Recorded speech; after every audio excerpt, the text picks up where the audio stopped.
গ্রাম পঞ্চায়েত সহায়ক স্যালারি নিয়ে গুরুত্বপূর্ণ আপডেট। এখানে দুটো স্যালারি দেখাবো।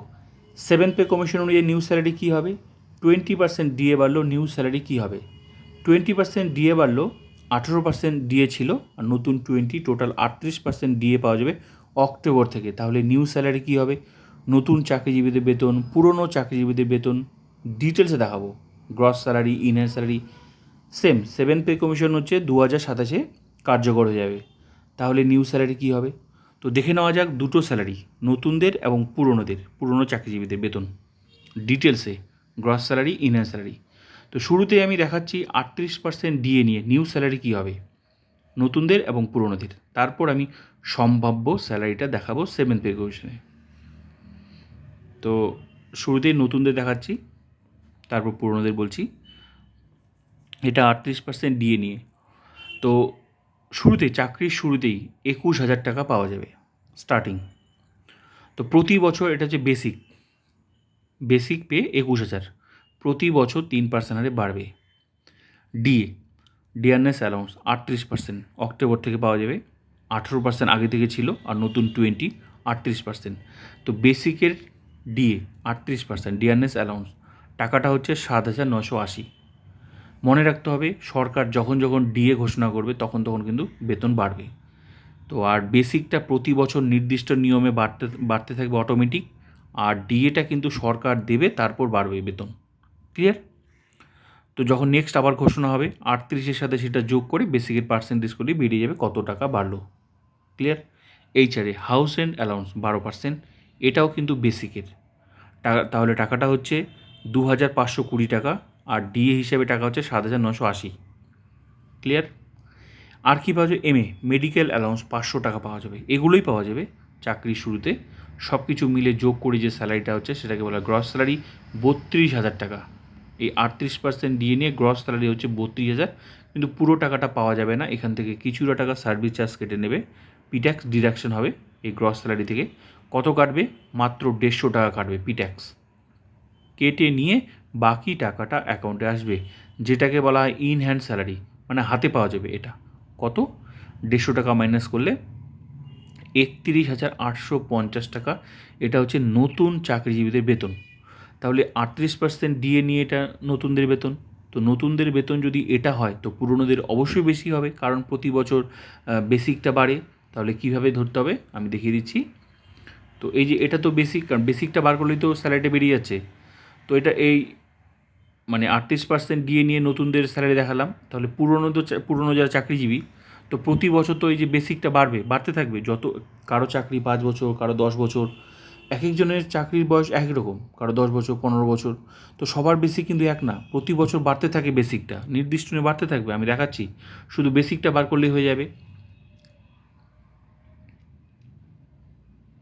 এই যে এটা কিন্তু 6 পে কমিশনের মানে পে স্ট্রাকচার, বেসিক স্ট্রাকচার, রোপা 2019। তো এই অনুযায়ী সবাই স্যালারি পাচ্ছে যতক্ষণ 7 পে কমিশন না আসে। এটা কিন্তু এই যে এটা 21,000 যে লাইনটা 5 নম্বর, এই যে লেভেল 5, এই লেভেলটা হচ্ছে সহায়কদের। ঠিক আছে?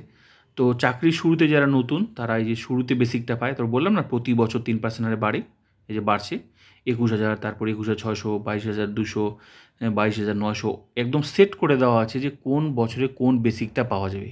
এই অনুযায়ী কিন্তু স্যালারি হচ্ছে। তো যারা পুরনো, কারো বয়স যদি 5 বছর চাকরি হয় তাহলে 5 নাম্বার সারি বেসিকটা পাবে এই মুহূর্তে। কারো যদি 9 বছর হয় তাহলে 9 নাম্বার সারি। তো এইভাবে বেসিকটা আর বাকি যেভাবে আমি দেখালাম 38% বের করলেই বেরিয়ে যাবে। তো নতুনদের স্যালারি যদি ওটা হয় তো পুরনোদের অনেক বেশি হবে, কারণ এক একজনের যত বছর চাকরি হবে তত বছর বেসিকটা বাড়বে, স্যালারিটা অনেক বেশি হবে, কারণ এখানে দেওয়াই আছে কোন বছরে কোনটা বেসিক। যার যত বছর চাকরি তার তত বেসিক বেশি, বেতনটাও অনেক বেশি হবে। ক্লিয়ার? তো এখান থেকে বেসিকটা বার করে নিতে হবে। তো এটা হয়ে গেল 38% ডিএ নিয়ে স্যালারি। এবার হচ্ছে 7 পে কমিশনের সম্ভাব্য স্যালারি আমি দেখাচ্ছি। তো কী হবে, এই যে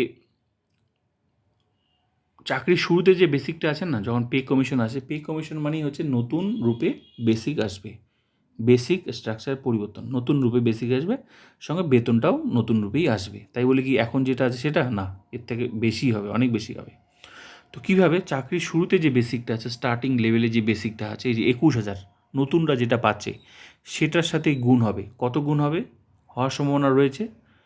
7 পে কমিশনের স্যালারিটা কিন্তু পুরোটা সম্ভাব্য স্যালারি। একমাত্র সরকার সরকার ডিসিশন নেবে যে কত পার্সেন্ট দেওয়া যায়, কিন্তু কিছুটা অনুমান করা যেতে পারে কীভাবে হয় সেটা। সেই সম্ভাব্য স্যালারিটা আমি দেখাচ্ছি, কারণ পুরোটা কিন্তু সরকারের উপর ডিপেন্ড করছে। তো আমি দেখাচ্ছি কীভাবে হয় পে কমিশনের স্যালারিগুলো। যেমন এটা 21,000, আগে ছিল কত? এটা কিন্তু 6 পে কমিশন, আগে ছিল 8,160 টাকা 5th পে কমিশন। তো 8,100 থেকে 1 লাফে আসলো কত? 21,000। তারপর প্রতি বছর বাড়ছে না? তো নতুনরা শুধু শুরুতেই 21,000 পাবে, তারপর প্রতি বছর বাড়ছে, এই যে প্রতি বছর বাড়ছে। কিন্তু যারা নতুন চাকরিজীবী তারা 21,000 পায় এই 6 পে কমিশনে। এবার তো 6 থেকে 7 আসবে। তো এই যে 5th পে কমিশন, এই শাড়িটা, এই যে এই শাড়ি, এটা উপরেরটা, এই যে ওল্ড এন্ট্রিতে যে ঘরটা আছে না, এই যে 8,000, এই 8,000-এর ঘরটা হচ্ছে এই 8,160। এটা আগে ছিল 5th পে কমিশন সহায়কদের। 1 লাফে যখন 6 পে কমিশন বসলো, 1 লাফে আসছিল 21,000, তখন গুণ হয়েছিল 2.57। আমি দেখাচ্ছি, এই যে ফিটমেন্ট ফ্যাক্টর ছিল 2.57। এই ফিটমেন্ট ফ্যাক্টরটা কি? ফিটমেন্ট ফ্যাক্টর হচ্ছে চাকরির শুরুতে যে বেসিকটা আছে সেটার সাথে গুণ হয়, গুণ হয়ে একটা নতুন রূপে বেসিক আসবে। যেমন এখানে, যেমন এই যে এখানে এসেছে, একদম সেট করে দিয়েছে যে কোন বছর কোনটা। এই যে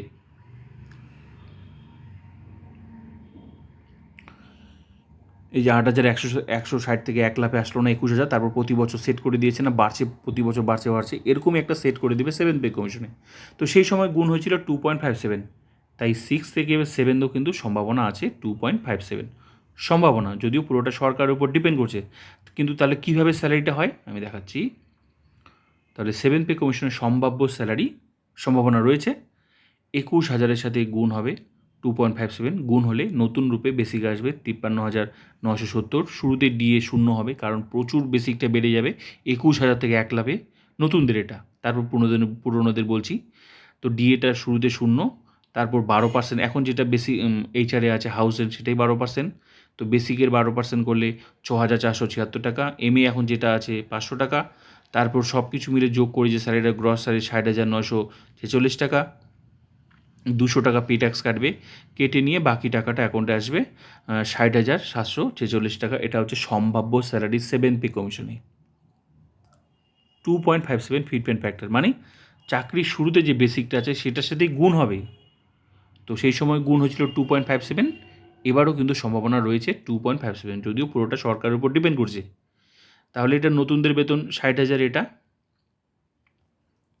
60,000 হচ্ছে 746।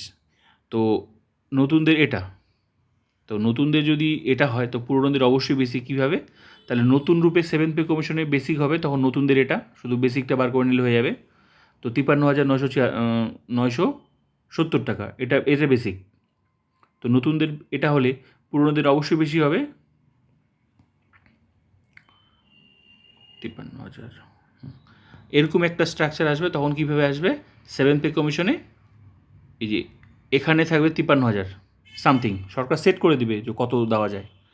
তো এখন এই যে এখন যে 6 পে কমিশন শুরুর যে বেসিকটা, তখন চলে যাবে ওল্ড এন্ট্রিতে। যেমন 5th পে কমিশনে ওই যে শুরু ওল্ড এন্ট্রিতে আছে না, এখন 6-এরটা চলে যাবে ওল্ড এন্ট্রিতে, আর 7-এ আসবে এই যে 53,000। যদি এরকমই যদি 2.57 হয়, কিন্তু চাকরির শুরুতে ওটার সাথে বেসিকটার সাথে গুণ হবে, গুণ করলে সংখ্যাটা এমনি বেড়ে যাচ্ছে 53,000 শুরুতে, তারপর প্রতি বছর বাড়বে বাড়বে। যেমন 6 পে কমিশনগুলো বাড়ছে না, এই যে 21,000 থেকে 21,600 বাড়ছে না প্রতি বছর। তো এরকমই নতুনদের 53,000 সামথিং, তারপর প্রতি বছর বাড়বে। তো পুরনো যারা, সেক্ষেত্রে কত বছর চাকরির বয়স এই মুহূর্তে, যদি কারো 5 বছর হয় তাহলে 5 নাম্বার শাড়ি, তার মানে অনেক বেশি বেতন হবে, বেসিকটা অনেক বেশি হবে। কারো যদি 10 বছর হয় 10 নাম্বার শাড়ি বেসিকটা। তো যেভাবে স্যালারিটা দেখালাম সেভাবে বার করে নিতে হবে। তো নতুনদের এটা হলে পুরনোদের অনেক বেশি বেতন হবে, শুধু বেসিকটা বার করলেই হয়ে গেল। এখন বিষয় হলো ফিটমেন্ট ফ্যাক্টর, তবে সম্ভাবনা রয়েছে। যাই হোক, এই সরকার কিন্তু স্যালারি ভালো দেয়, আশা করি ফিটমেন্ট ফ্যাক্টরটা কিন্তু ভালোই হবে। তবে সম্ভাবনা রয়েছে 2.57 ফিটমেন্ট ফ্যাক্টর। যদি হয় তাহলে কিন্তু এরকমই স্যালারি হবে। এখন দেখার, বাকিদের সময় কথা বলবে। কিন্তু এ সরকার কিন্তু বেতন ভালো দেয়, ডিএ 20% একবারই, নিয়ম করেই কিন্তু দিয়ে দেয় এই সরকার। তো বেতন কিন্তু যাই হোক 7 পে কমিশনের প্রচুর বাড়বে, আর যদি 2.57 আবার হয় তাহলে কিন্তু সম্ভাবনা আছে, পুরোটা সরকারের উপর ডিপেন্ড করছে, তাহলে কিন্তু এরকমই স্যালারি। এখন দেখার ফিট অ্যান্ড ফ্যাক্টর। ভিডিওটা ভালো লাগলে লাইক করুন, সাবস্ক্রাইব অ্যান্ড শেয়ার।